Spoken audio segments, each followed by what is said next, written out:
Marie-Madeleine Gagarine, Macha Merrill, invitée d'Alsace 20. Comment allez-vous, Macha? Comment allez-vous? Très bien, je suis heureuse de vous voir là, dans cette nouvelle maison. Eh bien écoutez, ravi de vous y accueillir. On va parler d'amour ensemble.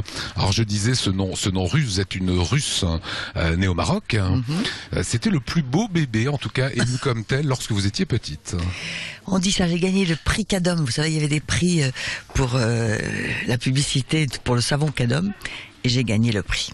Alors, parents russes, vous arrivez sur Paris, vous ferez par la suite des cours de théâtre chez Charles Dulin. Vous aurez une belle carrière de comédienne, puisque vous allez tourner avec Kayad, Vadim, Deville, Fassbinder. Et votre voix est évidemment très connue aussi aux grosses têtes, on vous entend, chez Philippe Bouvard. Alors, on va parler d'amour un petit peu. Ce sont des vraies histoires. On vous a raconté ces histoires que vous avez retranscrites?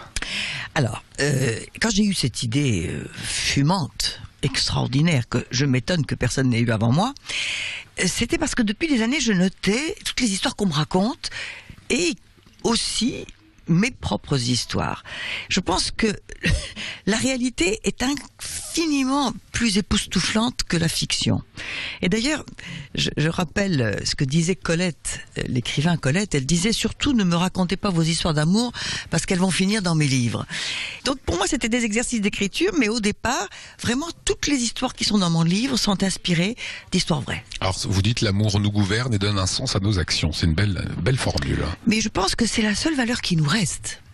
C'est que Dieu est dans un placard, la raison n'a pas triomphé, la politique, elle est pas un peu décevante.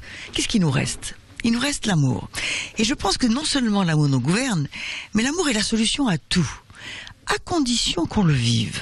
Parce qu'il y a aussi ceux qui refusent l'amour. La France n'est pas un pays d'amoureux. Alors c'est marrant parce que vous l'écrivez en disant les Français ont toujours besoin d'être rassurés, en disant est-ce que tu m'aimes, est-ce que vous m'aimez bien dans mon travail. Voilà, c'est quelque chose qui est typiquement français. On veut être aimé, mais en même temps on ne veut pas payer le prix de ça. C'est-à-dire, vous voyez, j'ai mis sur la couverture de mon livre des cartes à jouer. Pourquoi? Parce que je pense qu'il y a dans l'amour la notion du hasard, la notion du risque. Et c'est pour ça que je déteste les sites de rencontres qui grillent cette phase tellement importante de l'amour qui est le sort, le hasard. Alors ce sont un petit peu tous les amours qui sont décrits dans ce livre, même l'amour de la bonne chair, qui est une des premières nouvelles où on sent un plaisir presque orgasmique à découvrir, d'aimer. Voilà, Alors ça c'est une histoire qui m'est arrivée à moi. J'étais jeune écrivain et j'avais rendez-vous avec un grand éditeur qui était beaucoup plus âgé que moi et pour lequel j'avais une admiration sans borne. Il m'emmène dans un très grand restaurant. Déjà c'était bon signe, j'ai cru qu'il allait publier mon livre.